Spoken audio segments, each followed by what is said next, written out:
बिस्मिल्लाहिर्रहमानिर्रहीम, अस्सलाम वालेकुम नाज़रीन, आप देख रहे हैं द लास्ट आवर। मैं हूँ यासिर रशीद और मेरे साथ हैं सीनियर सहाफ़ी राना मोहम्मद अजीम साहब।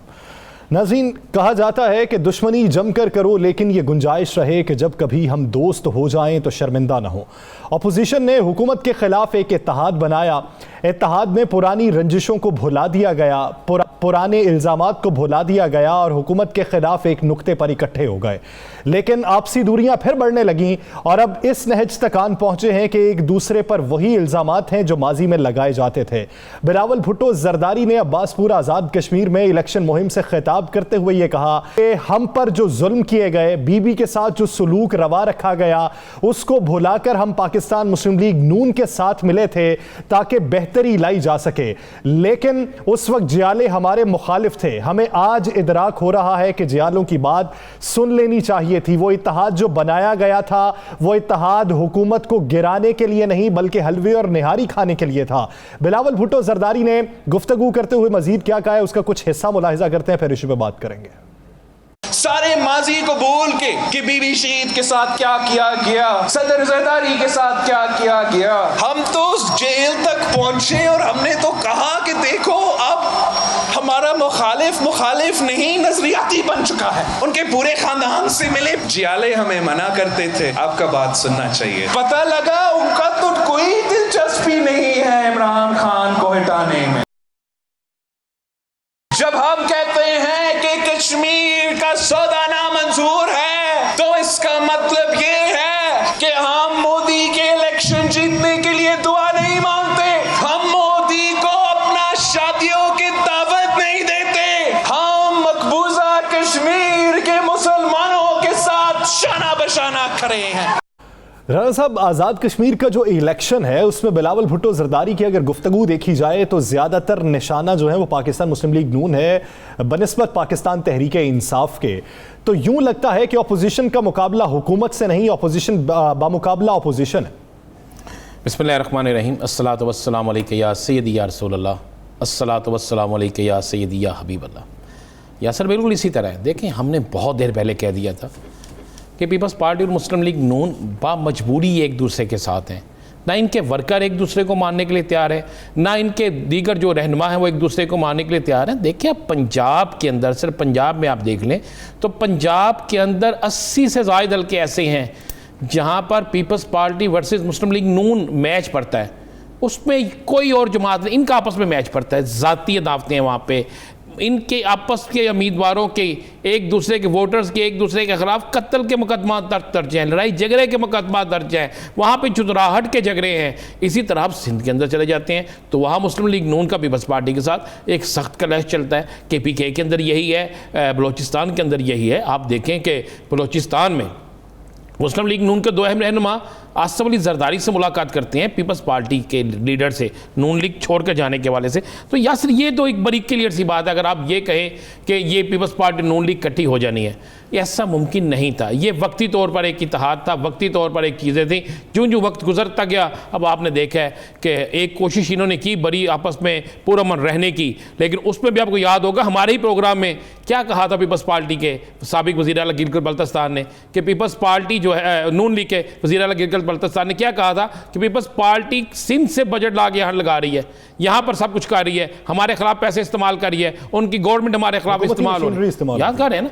तो उस वक्त कारकुन तो उस वक्त भी मानने के लिए तैयार नहीं थे, लेकिन अब आकर तो बात बहुत आगे निकल गई है। आप क्या समझते हैं? बिलावल की आज की तकरीर है जिसमें वो कह रहे हैं जनाब शादियों पे नहीं बुलाते। शादियों पे मोदी को किसने बुलाया था भाई?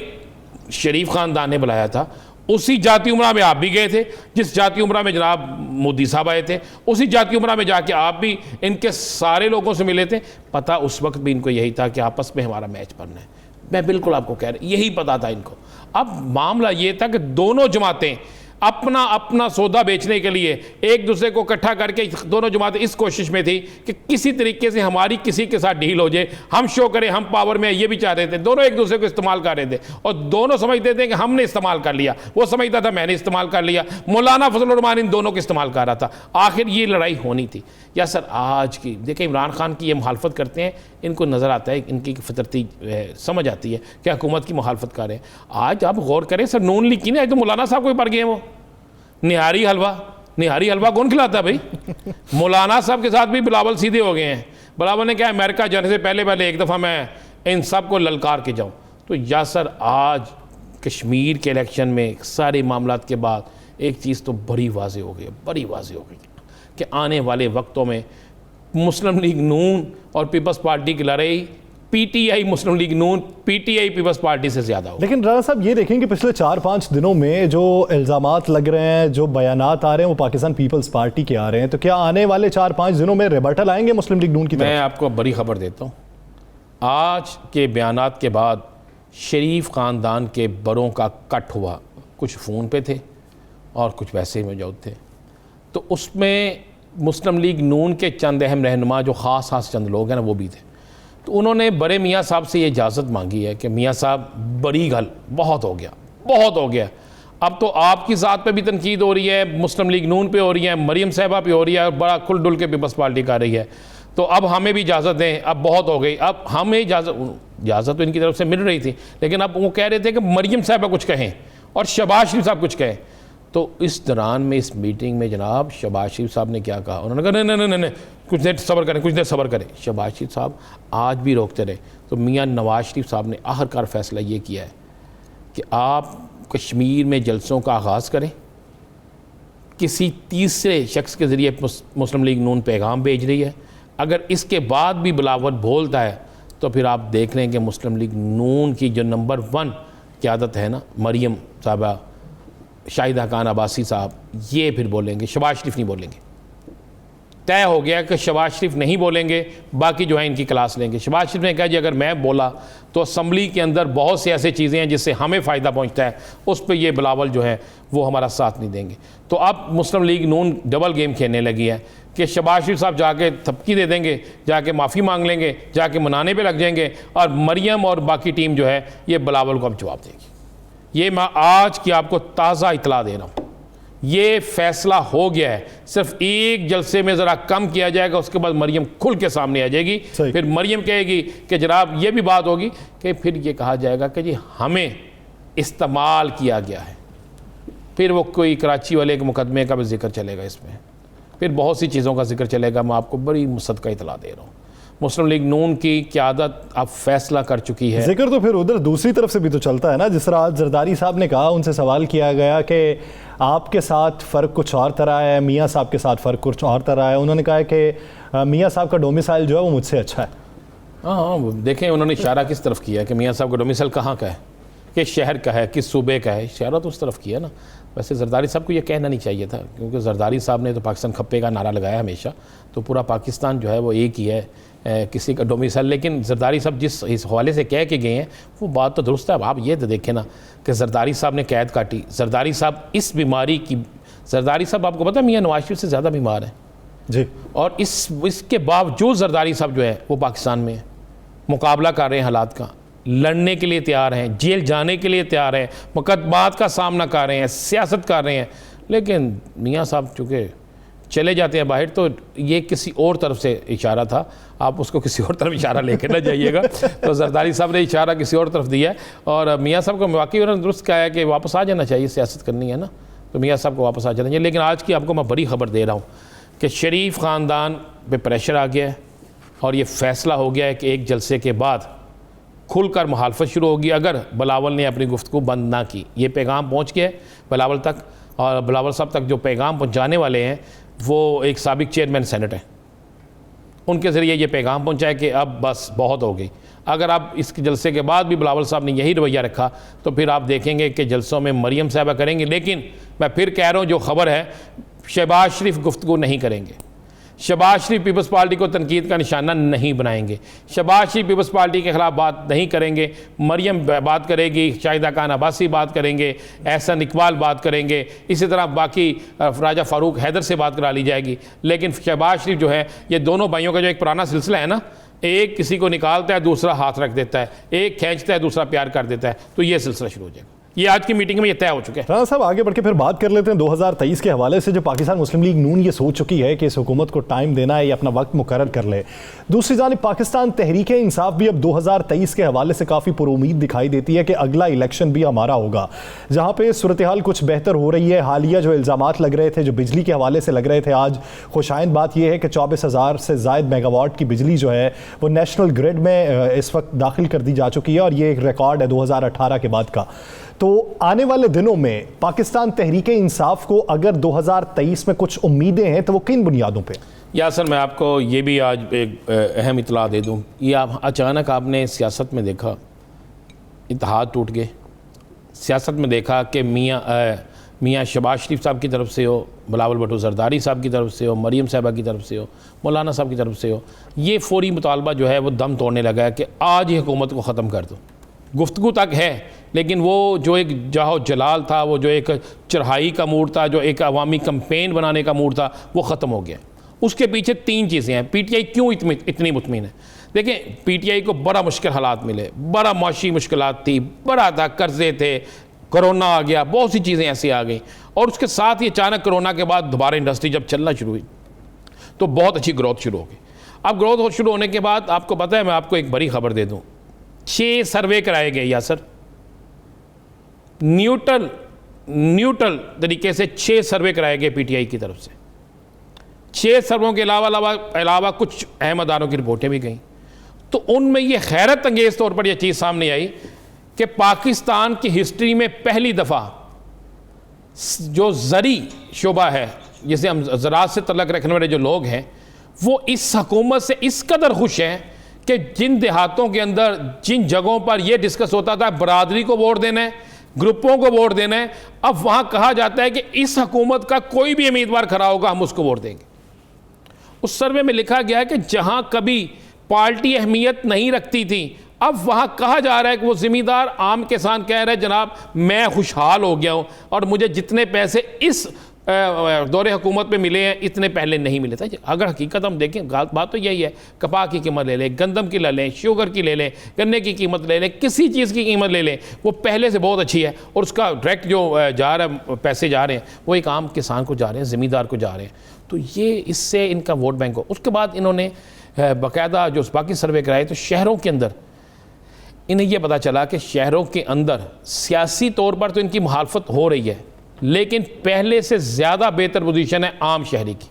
आम शहरी पहले से ज़्यादा इनके साथ है। उन्होंने कहा जी इस पे 25% वो लोग वो हैं जो बोलते हैं, जो खिलाफ बात करते हैं शहरों के अंदर, और 35% वो वोट है जो डायरेक्ट कहता है जी इमरान खान की पॉलिसियाँ बहुत अच्छी हैं, हम इनके साथ करें। उन्होंने 10% वो वोटर है जो बिल्कुल न्यूट्रल है, वो कहता है नहीं ये ठीक है लेकिन मज़ीद हालात बेहतर होने चाहिए। उन्होंने कहा इस सारे सिनेरियो में वो देखते हैं कि बाकी अगर सियासी जमातों को बांटते हैं तो सारा कुछ करते हैं, तो उसका डायरेक्ट तो जो मार्जिन बढ़ता है वो तहरीक इंसाफ की हुकूमत का बढ़ता है। अच्छा, उन्हीं सर्विस की बुनियाद पे, उन्हीं चीज़ों की बुनियाद पे भी वो सर्वे सामने नहीं आए, जल्द सामने आ जाएंगे। ये सारी चीज़ें जो हैं बाहर ग्राउंड्स पे पीपल्स पार्टी भी मौजूद है, मुस्लिम लीग नून भी मौजूद है, बाकी जमातें भी मौजूद हैं। जब इन्होंने भी ग्राउंड्स के ऊपर जाके वो काम किया, जब इनको भी रिस्पॉन्स मिलना शुरू हुआ, तो फिर इन्होंने खुद फैसला किया कि अगर अभी हम हुकूमत को गिराते हैं तो माशी हालात तो हमारे सामने आएंगे सो आएंगे, लेकिन इस वक्त इमरान खान हीरो है, ये आगे निकल जाएगा, ये फिर जीत जाएगा। लेकिन अब 2023 तक वफाकी हुकूमत ने हालिया सूरत हाल में जितने इत्तेहादी थे, चाहे वो काफ लीग हो, MKM हो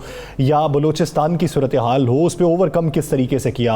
अब MKM भी नहीं बोलती, काफ लीग के हवाले से जो खदशात थे वो भी दूर हो चुके, बलूचिस्तान के हवाले से वो एक तकरीब ने कुछ रफू चक्कर कर दिया मामला। दूसरा, आज जो गवर्नर की तब्दीली हुई है, मानुल्लाह यासीन जई की जगह उन्होंने सैयद ज़हूर आगा को लगा दिया, तो सूरत हाल तो काफी इनके कंट्रोल में हो खसूसी बना दिया। शाहजैन बुगटी को मुआवने खुसूसी बनाने के बाद तो वो बलूचिस्तान को आपने एक तरह से वो कंफर्ट जोन दे दिया है ना, कि वहां के लोगों से बात करने के लिए बंदा भी वैसा ही आपने चुना है कि जो उनको उनकी जबान में बेहतर तरीके से कौमी धारे में वापस ला सकता है। मैं आपको ये भी बता दूं, अभी चंद दिन में और भी अहम तरीन जिम्मेदारियां बलूचिस्तान के लोगों को दी जा रही अगले चंद दिनों में। मैंने याद करें, हमने अपने प्रोग्राम में कहा था कि माफ़ी कुछ लोगों को मनाने वापस लाने में के लिए फ़ैसला हो चुका, उस पर काम शुरू हो गया। तो अगले दिन फवाद चौधरी साहब ने प्रेस कॉन्फ्रेंस में सारी चीज़ें कह दी थी। मैं आपको ये भी बता दूं कि सिर्फ शाहजैन बुगटी नहीं, कुछ और अहम लोगों को भी वहाँ पे, अहम तरीन बलोचों को बलूचिस्तान की बात बलोचों के ज़रिए करने के लिए बलोचों को अहम अहदे दिए जा रहे हैं, अहम ज़िम्मेदारियाँ दी जा रही हैं। और आपको एक बताऊँ, चौधरी परवेज़ इलाही साहब की आपने मुस्लिम लीग काफ की आपने बात की, यासर चौधरी परवेज़ इलाही साहब की आज की मुलाकात, पूरी टीम की मुलाकात के बाद तो दोनों बड़ी सियासी जमातों पीपल्स पार्टी और नून लीग जो है उनकी आसों पर आस उम्मीद जो है उन पर पानी फिर गया। राणा साहब, इस पे बाद में डिटेल में बात कर लेते हैं, ब्रेक पे जाना है, ब्रेक के बाद इस पे डिटेल में बात करेंगे कि आज की मुलाकात किस हद तक अहम रही, उस मुलाकात में आइंदा की हिकमत अमली क्या तरतीब पाई गई। नाज़रीन, यहाँ पे लेना एक शॉर्ट ब्रेक, स्टे विद अस।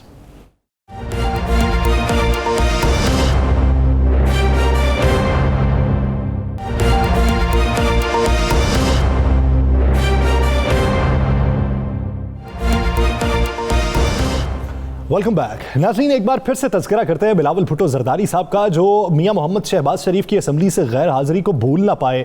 अभी तक उसका तज़किरा करते हैं और कहते हैं कि सवाल पूछना चाहिए मौलाना फजलुर रहमान को भी, शहबाज शरीफ साहब को भी, कि वो मेंबरान जो असम्बली से गैर हाजिर रहे हमारी यकीन दहानियों के बावजूद कि हम मिल के आगे बढ़ेंगे, वो क्यों गैर हाजिर रहे। आप सवाल तो पूछ नहीं सकते, तो आप इस हुकूमत को क्या गिराएंगे? ये हुकूमत तो आपको सूट करती है। हमारे साथ यहाँ पे ज्वाइन कर चुके हैं पाकिस्तान मुस्लिम लीग नून के सीनियर रहनुमा राना मशहूद साहब। राना साहब, साथ ही रहिएगा। बिलावल भुट्टो ज़रदारी साहब ने आज जो गुफ्तगू की है उसका कुछ हिस्सा दोबारा से मुलाहिजा करते हैं, फिर गुफ्तगू को आगे बढ़ाएंगे। सारे माजी को भूल के कि बीबी शहीद के साथ क्या किया गया, सदर ज़रदारी के साथ क्या किया गया, हम तो उस जेल तक पहुंचे और हमने तो कहा कि देखो अब हमारा मुखालिफ नहीं नजरियाती बन चुका है। उनके पूरे खानदान से मिले। जियाले हमें मना करते थे आपका बात सुनना चाहिए, पता लगा उनका तो कोई दिलचस्पी नहीं है इमरान खान को हटाने में। राणा साहब, बिलावल भुट्टो साहब कहते हैं कि जो आर या पार कहते थे आज वो पांव पकड़ने तक आ गए हैं। ये इत्तेहाद हमने हलवे और निहारी के लिए नहीं बनाया था। जी, बिस्मिल्लाहिर्रहमानिर्रहीम। देखिए, सबसे पहली बात तो ये है कि मियां शहबाज शरीफ साहब की जो बात है उसको आप सियाको सबाक से जब हटाकर पेश करेंगे, वो हमेशा उन्होंने जो बात की थी वो अपने बड़े भाई के हवाले से की थी। और मियां साहब का और मियां नवाज शरीफ साहब की जो मोहब्बत और अकीदत का रिश्ता है वो पूरी दुनिया को पता है, और इस खानदान में जो अदब का रिश्ता है वो सारी दुनिया को पता है। तो उसको कोई दूसरा रंग देने की ना कोशिश करनी चाहिए।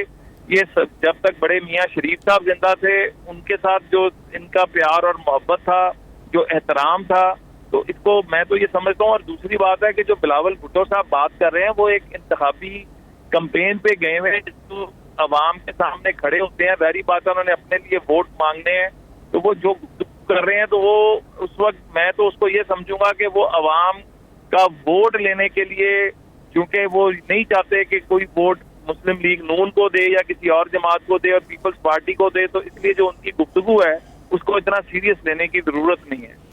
राणा साहब, आप कहते हैं कि बिलावल भुट्टो की गुफ्तगू को सीरियस लेने की ज़रूरत नहीं है, आपके नज़रिया बिल्कुल दुरुस्त होगा। लेकिन आज जो उन्होंने तकरीर की, आज से एक दिन पहले की, उससे एक दिन पहले की, वो डायरेक्ट आप मुस्लिम लीग, आप तहरीक इंसाफ से ज़्यादा मुस्लिम लीग नून को निशाना बना रहे हैं। इससे पहले भी तो गिलगित बल्तिस्तान के इलेक्शन हुए हैं, वहाँ पे भी वोट मांगने गए हैं, वहाँ पे उन्होंने ऐसे कोई बात नहीं की। कश्मीर के इलेक्शन में ये सब कुछ कहना और कौमी असम्बली के इजलास के बाद भी ये सब कुछ कहना, अचानक रवैये में तब्दीली क्या, क्यों? मेरा अपना ख्याल है राणा साहब, आप माशाल्लाह खुद बहुत अच्छे सियासी तज्जियाकार हैं, कि इस वक्त जो पीटीआई की हुकूमत है उससे सारे मायूस हो चुके हैं। और लगता यह है कि इलेक्शन का मैदान सजने लगा है। तो जब इलेक्शन का मैदान सजने लगा है तो हर एक ने अपने अपने नजरिए और अपने अपने मंशूर की बात करनी है। और बिल्कुल पीडीएम के प्लेटफॉर्म पे हम सब इकट्ठे हैं कि हमने इस हुकूमत से निजात हासिल करनी है, लेकिन उसके आगे जब इलेक्शन में जाना है तो हर एक ने अपने अपने लिए जाना है। तो इसलिए जो बिलावल भुट्टो साहब की तकरीर है वो एक इंतखाबी तकरीर है और उसको इससे ज्यादा कुछ नहीं समझना चाहिए। राना साहब, अगर इसे एक इंतखाबी तकरीर ही समझ लिया जाए तो उसमें इलाकाई मसाइल पे गुफ्तगू हो, जो आज़ाद कश्मीर के पहले मुंतखब नुमाइंदे थे उनके खिलाफ बात हो जाए, उनकी पॉलिसीज़ के खिलाफ बात हो जाए। लेकिन पीडीएम के प्लेटफॉर्म पे जो नुकात तय किए गए थे उनके बारे में बात करना, फिर तो ये यही लगता है कि आने वाले दिनों में वो पुरानी जो इस वक्त कुर्बतें बढ़ रही थी कुछ अर्सा पहले, वो रंजिशें अब मुसलसल रहेंगी। देखें, मैं फिर बताऊं, हमारे पीपल्स पार्टी के जो लोग हैं इनके साथ हमारे आज भी गुफ्तगू चल रही है, बात हो रही है, लेकिन वो गुफ्तगू सिर्फ और सिर्फ एक ऐसी तहरीक के लिए है जो पीडीएम के प्लेटफॉर्म से होनी है। बाकी जहां पर भी इलेक्शन होगा पीपल्स पार्टी अपना इलेक्शन लड़ेगी, हम अपने नजरियात के ऊपर इलेक्शन लड़ेंगे। और जब कल से हमारे जो मुकर्रीन वहां पे जो हमारी टीमें जा रही हैं वो भी तकारीर करेंगी, उसके अंदर पीपल्स पार्टी की खामियां आजाद कश्मीर के अंदर उसको भी उजागर करेंगी, जो पीटीआई की खामियां उसको भी उजागर करेंगी। तो ये इंतखाबात के अंदर एक दूसरे की खामियां, और अल्लाह का शुक्र है कि कश्मीर में हमने डिलीवर करके दिखाया हुआ है। उस कश्मीर के अंदर जिसमें कोई पार्टी डिलीवर नहीं कर सकी थी, हमने पिछले 5 साल के अंदर वहां पर इंफ्रास्ट्रक्चर की डेवलपमेंट से लेके हेल्थ एजुकेशन के अंदर, टूरिज्म के अंदर, फॉरेस्ट के अंदर, मतलब आप देखें कि बेतहाशा तब्दीलियां और बेहतरियां आई हैं वहां पर। राणा साहब, आप कह रहे हैं कि पीडीएम पे हम एक हैं, पीपल्स पार्टी तो पीडीएम छोड़ चुकी है। बिलावल तो बार बार कह चुके हैं कि अब हमारा कोई पीडीएम से तल्लक नहीं है, किसी पीडीएम की तहरीक का हम हिस्सा नहीं बनेंगे। तो फिर कौन सी पीडीएम? फिर बिलावल के साथ कैसा पीपल्स पार्टी के साथ रवैया नरम रखना, या उनकी बातों के कि पीडीएम में हम इकट्ठे हैं? वो तो पीडीएम छोड़ चुके हैं। देखिए राणा साहब, बात यह है कि रवैया नरम या गरम ये हालात ही तय करते हैं। और मैं सिर्फ इधर इस वक्त इतना कहूंगा कि हमारी पार्टी लीडरशिप के ऊपर जो है, मतलब किसी को भी बात करने से पहले सोचना चाहिए। मैंने भुट्टो बिलावल साहब की तकरीर सुनी है और उसके अंदर जो उन्होंने अटैक किए हैं, तो ये अगर माहौल को गर्म करना चाहते हैं तो वो माहौल गर्म करना बहुत आसान होता है। और खास तौर पर जब इंतखाबी मुहिम चल रही हो तो माहौल खुद ब खुद गर्म हो जाता है। पीपल्स पार्टी जो है उसको मैं ये समझता हूँ कि अगर वो कुछ हासिल करना चाहती है तो वो इस तरह की तकरीरों से हासिल नहीं कर सकेगी। आज पाकिस्तान में कोई भी जमात अगर कुछ हासिल करना चाहती है तो वो डिलीवरेंस की बुनियाद पर हासिल कर सकती है, जिस तरह हमने वफाक में और पंजाब में डिलीवर करके दिखाया। और 2018 का मॉडल अब नहीं चलेगा।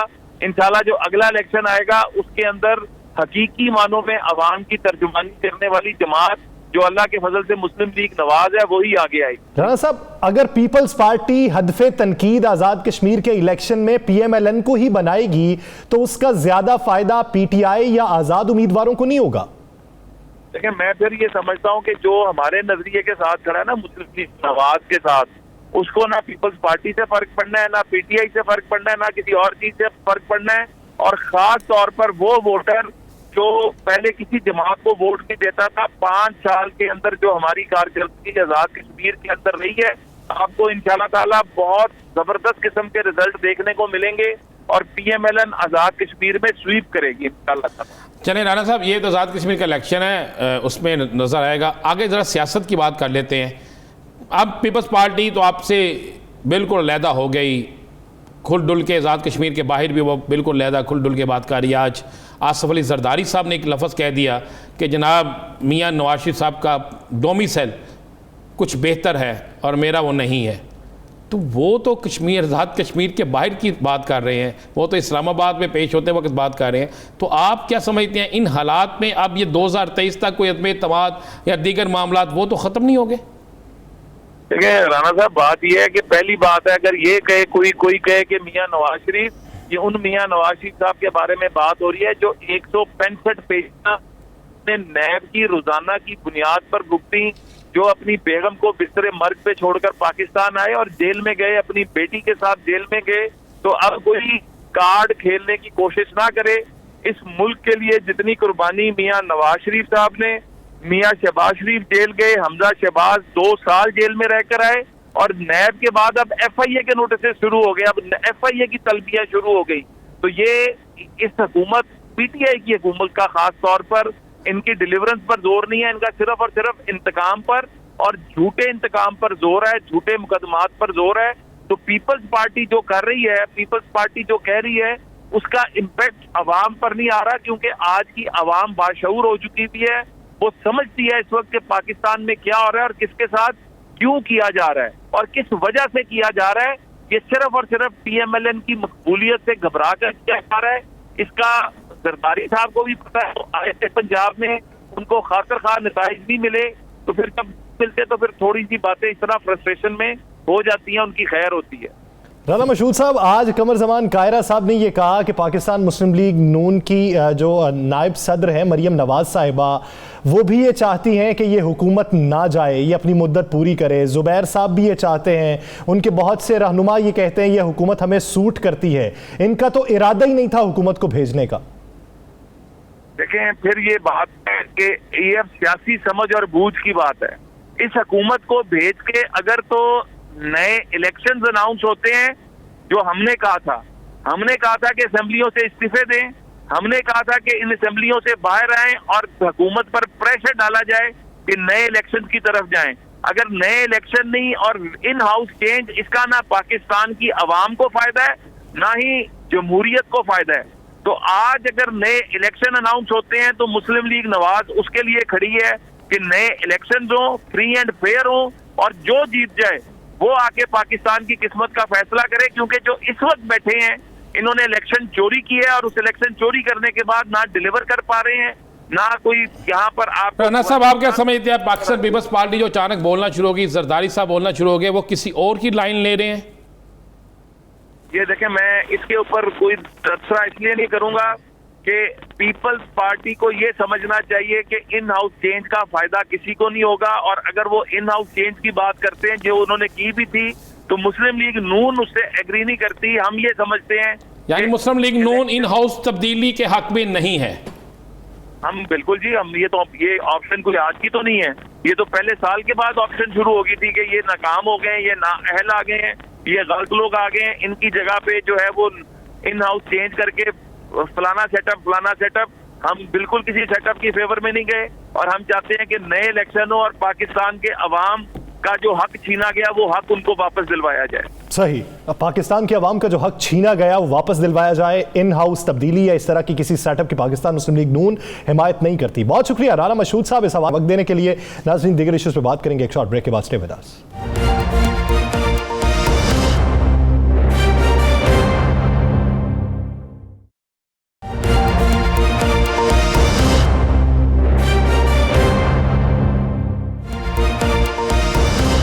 Welcome back.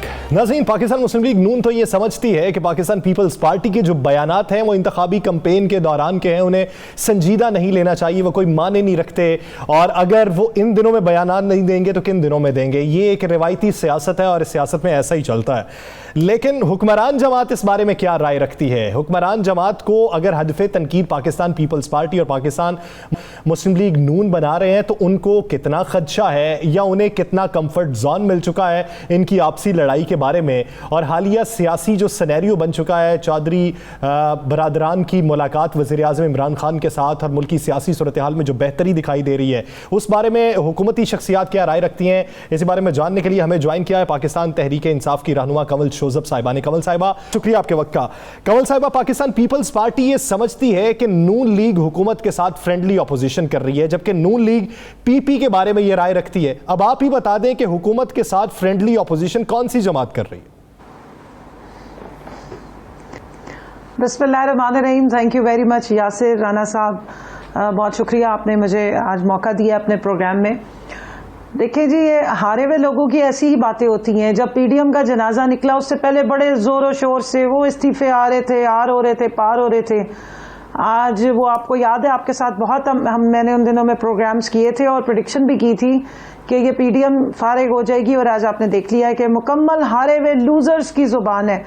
अच्छा, और इसमें आज आपने जो बयानात सुने बिलावल के, वो जिसको कहते हैं ना, एक खसियानी बिल्ली खंबा नोचे, मतलब रो रो के जी ये कर दिया मेरे साथ, वो हो रहा है, आप जाके पाँव पड़ रहे हैं, और मुस्तकिल तकरीरें। अब इन्हीं तकरीरों में कल परसों वो कह रहे थे वज़ीर आज़म ने पूरे मुल्क को कर्जी बना दिया, 175 रुपए डाल दिए। तो जो बेचारा लिखी हुई तकरीरें पढ़ता है उसको क्या पता कि वो क्या बोल रहा है। तो ये दोनों ही लूजर्स हैं। आपको बजट में नजर आ गई थी कि कितनी एक इनकी कमिटमेंट है, कितनी है इनकी आपस में कोहेरेंस है, और कितना ये आपस में इनकी कोऑर्डिनेशन है। और ये जूतों में दाल बटनी तो सेनेट में ही शुरू हो गई थी। ये इनकी पुरानी हिस्ट्री है, 35 सालों से बारियां लेनी हो तो फिर मुकमुका चलता है, वरना एक दूसरे की गर्दनों को ही पकड़ते रहे हैं। तो सारा यही ड्रामा। और अभी आपसे अक्सर बात हुई तो बहुत जल्द देख लेंगे। एक सवाल हम हमेशा पूछते हैं और आप कहती हैं कि जल्द हो जाएगा, वो है कि महंगाई पे कंट्रोल कब होगा? अब बजट भी पेश हो गया, बजट में कहा गया किसी चीज़ को महंगा नहीं किया जाएगा, महंगाई बढ़ती जा रही है। महंगाई पर कंट्रोल कब करेंगे? अब तो आपके सियासी मुखालफिन भी ठुस हो गए। देखिए राना साहब, आप हमेशा ये सवाल करते हो और मैं हमेशा आपको इसका लॉजिकल जवाब देती हूँ। मैंने कभी गोल नहीं घुमाया। मैंने आपको हमेशा बताया कि महंगाई कम करने का जो हमारे जैसे डेवलपिंग कंट्रीज होते हैं, और इस वक्त जब इंटरनेशनली फूड बास्केट महंगी हुई है, तो इस वक्त सबसे इम्पॉर्टेंट तरीका ये है कि लोगों की पावर, जो परचेजिंग पावर है, वो बढ़ाई जाए। और अगर आप फिगर्स को देखें तो $1350 से $1500 पे जंप तो की है, फर्क पड़ा है, लेकिन अभी भी वो इसका इतनी नहीं है कि एक आम आदमी तक उसका असर पहुंच सके। तो जितना बजट का फोकस है वो वजीर आजम साहब की इंस्ट्रक्शंस की वजह से सारा उस तबके की तरफ है जिसको ये महंगाई हिट करे, या जिससे आम रोजमर्रा की अशिया जो है वो अफोर्ड करनी मुश्किल हो। तो इंशाल्लाह इस बजट के ज़ाहिर अभी तो आया है, और अब इस पे जो बॉटम अप अप्रोच, चले अल्लाह करे आप हमेशा कहती हैं कि आने वाले वक्त में ये ठीक हो जाए। तो सर आगे चले, बलोचिस्तान पे बड़ी तवज्जो देनी शुरू कर दी और आपने बड़े अहम फैसले हुए, कोई शक नहीं, वज़ीर आज़म पाकिस्तान के बड़े अहम तरीन फैसले हैं बलोचिस्तान के हवाले से। आज गवर्नर भी तब्दील हो गए, नए गवर्नर का भी ऐलान कर दिया गया, शाहज़ैन बुख्ती को आपने एक अहम जिम्मेदारी दे दी, और बलोचिस्तान की बात बलोचिस्तान के लोग ही ज़्यादा कर सकते। क्या आने वाले दिनों में मज़ीद बलोचिस्तान के अंदर कुछ अहम लोगों को कुछ अहम चीज़ें देने जा रहे हैं? देखिए, सबसे पहले बलूचिस्तान की जो अवाम है ना, उसको एक पीस ऑफ माइंड मिलना ज़रूरी है, उनकी इंटीग्रेशन होना बहुत ज़रूरी है, उनको सोशो इकोनॉमिक प्रॉस्पेरिटी या रोज़गार के मौके मिलना ज़रूरी है, और उनको एक पाकिस्तानी होने की सेंस मिलना बहुत ज़रूरी है। उनके ज़ख्मों के ऊपर मरहम रखना ज़रूरी है जो हम देने जा रहे हैं। ओहदे मैटर उस वक्त करते हैं जब उनका कोई फ़ायदा हो, अवाम को फ़ायदा हो। अगर लोग अपने अवामी नुमाइंदे एक ज़माने से इलेक्ट कर करके सेनेट में भी, असम्बली में भी, सूबाई असम्बलियों में भेज रहे हैं, और उसके जवाब में बलोचों के रिजर्वेशंस बढ़ते जाएं और वो पाकिस्तान से दूरी इख्तियार कर रहे हो, तो उसका क्या फ़ायदा है? तो वज़ीर आज़म की अप्रोच ये है कि जो हमारे जितने ऐसे इलाके जहाँ पर महरूमियाँ रहीं, जहाँ पे लोगों के साथ कोई ना कोई रिजर्वेशंस है, उनको मेन स्ट्रीम किया जाए, उनके जख्मों पे मरहम रखा जाए, वहाँ डेवलपमेंट हो, वहाँ अपॉर्चुनिटीज़ बढ़े, वहाँ रोज़गार के मौके, और आप उनको अपनी तरफ वापस लेकर आए। वो हमारे अवाम है, वो हमारे लोग हैं, बजाय इसके कि उनको हमारे दुश्मन कुलभूषण यादव टाइप के लोग एक्सप्लॉइट करें, चंद पैसों की खातिर वो उनका जो है वो उनका इस्तेमाल करें और हमारे मुल्क में स्टेबिलिटी लेकर आए। तो ये इसलिए एक बेहतर अप्रोच है, और बलूचिस्तान का भी दौरा भी किया, एक अच्छा इकदाम है, एक अच्छी सोच है कि सूबों को भी एक साथ में लाया जाए और पाकिस्तान को यकजा किया जाए। लेकिन हालिया दिनों में एक इशू ऐसा है जिसमें सूबों के दरमियान फिर से इख्तलाफात जन्म ले रहे हैं। पंजाब पे सिंध इल्ज़ाम लगाता है, सिंध पे बलूचिस्तान इल्ज़ाम लगा रहा है, सिंध में कहत साली का भी खदशा है, बलूचिस्तान कहता है हम इनका पीने का पानी बंद कर देंगे। तो ये पानी का मसला, ये किस तरीके से हल होगा? ये कंसेंसस कैसे आप तय करेंगे जिसके बाद ये मसला भी हल हो जाए और हम एक इकाई हो जाए? जी, ये अच्छा सवाल है। मैं सिर्फ इतना कहूँगी कि सिंध के अपने ही एक सूबाई वज़ीर सिंध में जब खड़े होके असलियत बेनकाब करते हैं कि जहाँ पे बैराजेस हैं वहाँ से अगर पानी चोरी हो रहा है और वहाँ वडेरा सिस्टम के तहत लोग अपना इन्फ्लुएंस इस्तेमाल कर रहे हैं, तो फिर आप वफाक पे या पंजाब पे इल्ज़ाम तराशी नहीं कर सकते। दूसरा, देखिए, पानी के मसाइल हल करने का लॉन्ग टर्म तो तरीक़ेकार यही है कि डैम बनाए जाएं, और जिस वक्त जिस सूबे को पानी की जिस तरह उनकी डिस्ट्रीब्यूशन बनती है उसके मुताबिक उनको पानी मिलना चाहिए। और इसी के लिए 100 अरब रुपये अगर आप देखें तो 10 बड़े डैम और 3 प्रायोरिटी पे डैम्स का मंसूबा, आज तक तो लोगों ने सिर्फ बातें सुनी थी, हमने रख के दिखाया, करके दिखाया, और उस पर आपने देखा है कि प्रोग्रेस क्या आ रही है। तो मेरा ख्याल है कि थोड़ा सा ये हाउस इन ऑर्डर करें। सिंध हुकूमत इल्ज़ाम तराशी से पहले अपने जो लीकेजेस हैं, जो अपने सिस्टम की कमियां कोताहियां हैं, उसको ठीक करें।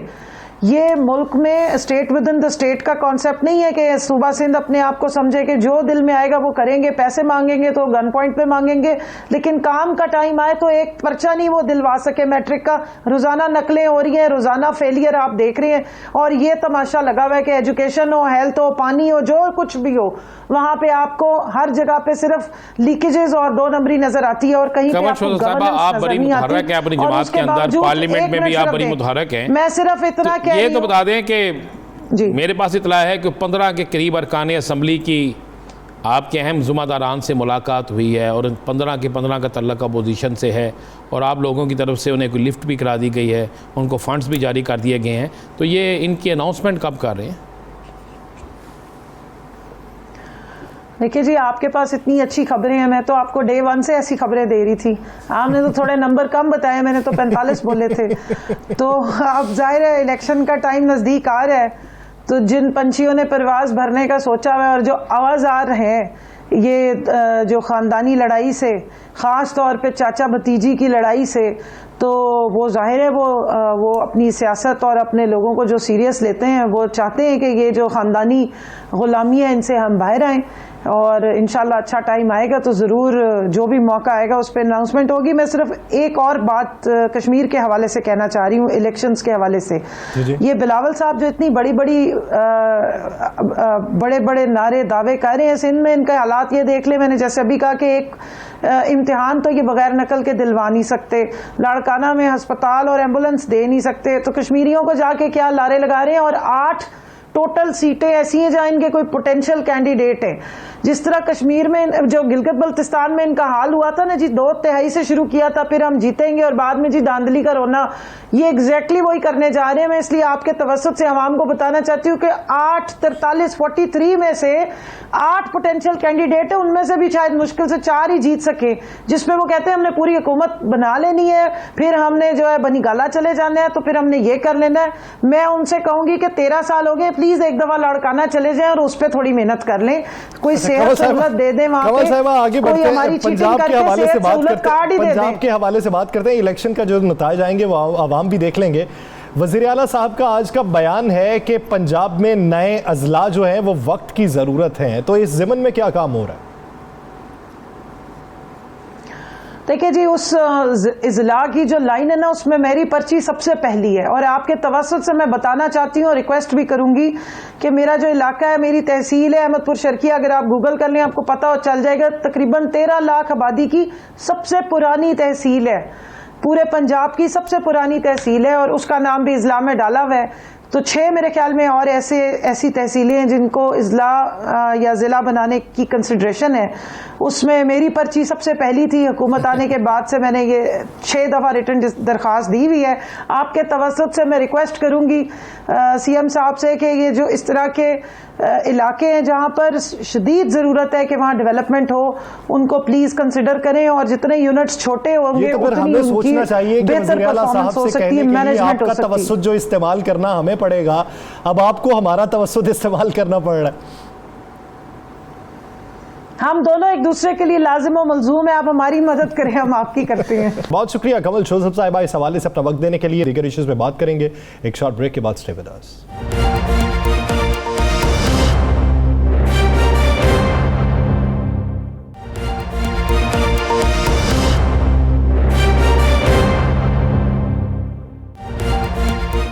वेलकम बैक नाज़रीन। आज वज़ीर-ए-आज़म इमरान खान से काफ लीग के वफ़द ने चौधरी परवेज़ इलाही की क़यादत में मुलाकात की है, जिसमें सियासी उमूर पर गुफ्तगू की गई और पंजाब में नई हिकमत अमली तय की गई है। राना साहब की तरफ बढ़ेंगे। राना साहब, बजट गुजर गया, इत्तेहादियों से जो चीज़ चाहिए थी वो भी ताउन भी मिल चुका, चौधरी बरादरान ने उसकी यकीन दहानी पहले से करवा दी थी।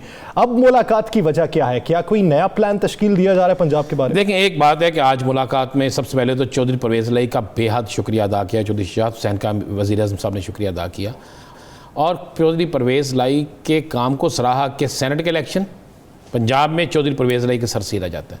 उसके बाद बजट में वो जो एक मंसूबा था मुस्लिम लीग नून का और दीगर सियासी जमातों का कि हुकूमत के ख़िलाफ़ ऐसे कर देंगे, बिल्कुल शोर डालेंगे, चौधरी परवेज़ इलाही साहब की बेहतरीन हिकमत अमली से, या सर बेहतरीन हिकमत अमली थी परवेज़ इलाही साहब की, वो सब कुछ ठीक हो गया। मेरे पास इतला ये है कि वज़ीर-ए-आज़म इमरान खान साहब ने वाज़ेह कहा है कि हमारा और आपका इत्तेहाद 2023 के बाद भी रहेगा, आइंदा इलेक्शनों में भी आपका हमारा इत्तेहाद होगा और चौधरी साहब को पंजाब के हवाले से अहम तरीन टास्क दे दिया गया है। तो सब ने बिल्कुल वाज़ेह कहा कि मैं जिस जगह बैठा हूँ बिल्कुल ठीक हूँ, मैं आपके साथ हूँ, उसको टास्क दे दिया गया है। आने वाले दिनों में यासर बड़ी नामवर शख्सियात जो हैं वो दीगर अपोजिशन जमातों को छोड़ जाएंगी। वो जो एक शोर मचा था ना, असफ़ अली ज़रदारी साहब की चौधरी साहब से मुलाकात, वो एक शोर मचा था कि और सियासी जमातें मुलाकातें कर रही थी कि चौधरी साहब बड़े वज़ादार आदमी हैं, बाकी जमातें सारी उसने मुलाकातें कर रही हैं और सब चाहते हैं कि पंजाब में अगर हम चौधरी बरादरान के साथ हो जाएं तो हमें कुछ अच्छा मिल जाएगा। तो चौधरी बरादरान जो हैं उन्होंने आज वज़ीर आज़म से मुलाकात में कुछ टास्क दिए गए हैं, वो टास्क जो हैं वो मान लेंगे। यासर आज आपको एक मैं बड़ी खबर दूँ, मुझे ख़ुद मुस्लिम लीग नून के वो MPA जो TV पे आपको नज़र आते हैं बड़े तनकीद करते, उन्होंने मुझे पता क्या कहा, उन्होंने कहा अगर हमारे बस में हो तो हम चाहें कि पूरी उम्र चौधरी परवेज़ राही जैसा स्पीकर होना चाहिए। मैं कही है क्या? उसने कहा जी बाकी सब फारिग है, ये एक वाहद बंदा है जो सबकी इज्जत रखता है, ये PTI के साथ है, हमें फिर भी कबूल है, ये जहाँ पे जाएगा हमें कबूल है। तो ये एक ऐसा नेटवर्क चौधरी परवेज़ राही ने बना लिया हुआ है और आज उन्हें एक ख़ास टास्क दिया है, उस टास्क का नतीजा आपको अगले 3 से 4 माह में नज़र आ जाएगा। वज़ादारी अगर आपने अपनाई हो तो फिर जो दुश्मन है या आपका हरीफ है वो भी आपको सलाम पेश करता है। तो अगर चौधरी परवेज़ इलाही को नया टास्क सौंपा गया है तो उम्मीद करते हैं वो उस नए टास्क पे अवाम के हवाले से भी फलाह बहबूद के फैसले करेंगे। नाज़रीन आगे बढ़ेंगे, बात करेंगे मकबूजा जम्मू कश्मीर की हालिया सूरत हाल की। बुरहान वानी का यौम शहादत करीब आने वाला है और यौम शहादत के हवाले से हर साल एहतजाज होता है, रैलियों का इनेकाद किया जाता है। तो इसी ख़तरे के पेश नज़र मकबूजा जम्मू कश्मीर में तैनात भारतीय फौज है, उन्होंने क्या इकदाम करना शुरू कर दिए हैं और उन इकदाम के तनाजुर में कश्मीरियों पर जिंदगी किस हद तक तंग हो चुकी है। राना साहब की तरफ बढ़ेंगे। राना साहब, हालिया सूरत हाल पे इस वक्त इत्तलात क्या मौसूल हो रही है? देखें यासर, एक तो ये जो हम अपनी स्क्रीन पे दिखा रहे हैं बुरहान वानी शहीद की तस्वीर, पोस्टर लगे हुए हैं, ये पोस्टर पाकिस्तान में नहीं, ये पोस्टर मकबूजा कश्मीर की गली मोहल्लों चौकों चौराहों बाज़ारों में लगे हुए हैं और वहाँ पर कश्मीर के नौजवानों ने बुरहान वानी शहीद की शहादत जो 8 जुलाई है इसके मौका पर वहाँ बेइंतहा पोस्टर लगा दिए हैं और 8 जुलाई को आप देखेंगे कि वहाँ पर हज़ारों ने लाखों की तादाद में नौजवान बुरहान वानी से के साथ को खराज तहसीन पेश करने के लिए, खराज अकीदत पेश करने के लिए बाहर निकलेंगे। कश्मीर के हर फर्द, हर बच्चे, हर माँ की ज़बान पे उसी का इनाम रहा 5 सालों के दौरान, उसके जो नारे लगाए गए, तहरीक आज़ादी को जो तकवीयत मिली उसकी शहादत के बाद, वो दुनिया की भी नज़र में है। अज़ीम दिलास्टार से मुझे और राना अज़ीम साहब को दीजिए इजाज़त। अल्लाह ने के बाद।